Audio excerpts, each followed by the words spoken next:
participation au Space Art Challenge de la NASA 2025, équipe Innovatech.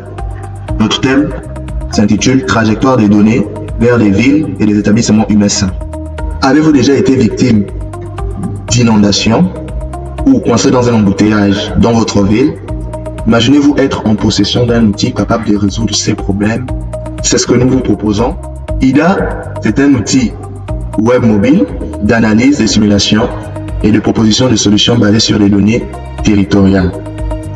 Nous souhaitons avoir un impact sur nos villes de sorte à pouvoir augmenter la qualité de vie des populations qui y résident. Nous mettons au point à l'intérieur la participation citoyenne et des analyses micro au travers des capteurs pour pouvoir avoir des données précises et pertinentes. Notre marché cible, c'est l'Afrique et nous visons à travailler avec des ministères de l'urbanisme, l'environnement et des travaux publics, ainsi que d'autres urbanistes et cabinets d'études territoriales pour améliorer les conditions de vie et l'aménagement urbain. Nous avons des licences pour modèles de business qui vont du modèle free au modèle entreprise. Aujourd'hui, la planification et la gestion urbaine résiliente ne sont plus question d'options, c'est question de nécessité, pouvoir construire des villes urbaines résilientes et qui profitent pleinement à la population. Passe à la démo. Alors, ici nous sommes sur IDA. Nous avons l'interface qui présente les différents pays d'Afrique.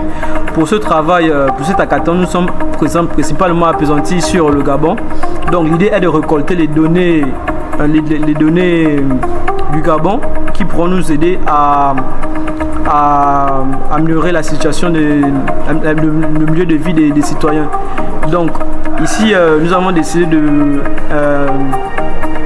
prendre la ville de Libreville. Nous avons décidé de diviser Libreville en plusieurs parties, au lieu de quartiers, notamment le côté nord, le sud, l'ouest, comme les 4 points cardinaux. Donc, ici, après avoir récolté les données qui sont visibles sur la carte, nous allons passer à l'analyse. Pour l'analyse, nous avons principalement 5 onglets. Nous sommes plus appesantis sur 2 onglets, notamment les inondations. Ici, c'est des statistiques des différentes statistiques que nous avons pu récolter, traiter déjà, nous avons pu traiter via la carte.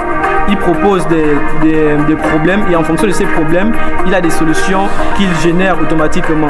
Et chaque solution est attachée à un quartier bien précis.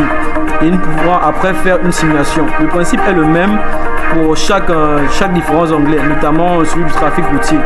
Donc, nous pouvons voir le nombre de pays, le nombre de quartiers impactés par les inondations en question. Et ensuite, nous pouvons faire la simulation pour voir en quoi la solution peut apporter un plus à la vie des populations.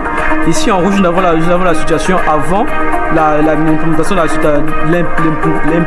de la solution, et en vert, nous avons la situation après l'implémentation de la situation. Ceci est un graphique qui permet d'avoir une prise de décision. Comme je disais, c'est le principe pour toutes les interfaces. Merci pour votre attention.